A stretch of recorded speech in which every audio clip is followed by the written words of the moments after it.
This week's flag is Nepal. The Asian country has made headline news for two reasons, one of which is positive, one of which is negative.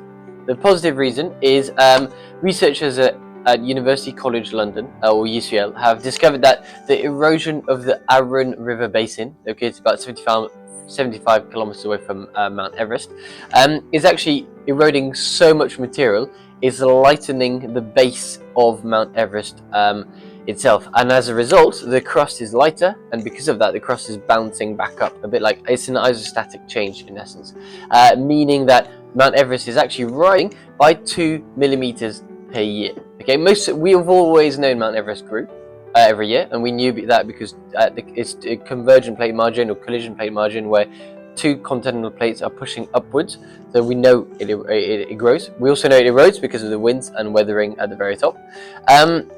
But what we didn't know is that actually the erosion of the river basins around Mount Everest is adding to this system and making Mount Everest rise by a little bit more than we actually thought. So I thought that was really cool geographical news.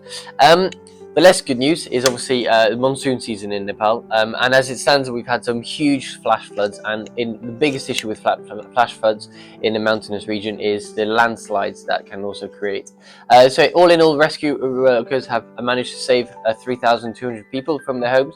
Unfortunately, 150 people weren't able to save them, and there's 50 people still missing. So we're looking at a death toll of about 200 people in Nepalese floods due to excessive rainfall. So yeah, very sad news. Obviously, the landslides have also meant a lot of the major motorways connecting Kathmandu, the capital city, to the rest of the country have been cut, so it makes making rescue operations even harder. I know a lot of the news has been focused on the hurricane in the USA, and I'm not trying to hide the fact that the US has been badly hit by a natural hazard, but the resilience and ability of Nepal to bounce back it's going to be harder for that country to bounce back than the USA, based on the amount of money available for that. So yeah, two facts about Nepalese, which means that the country which, in my opinion, has the coolest flag, has also made news for two very contrasting reasons within the same week.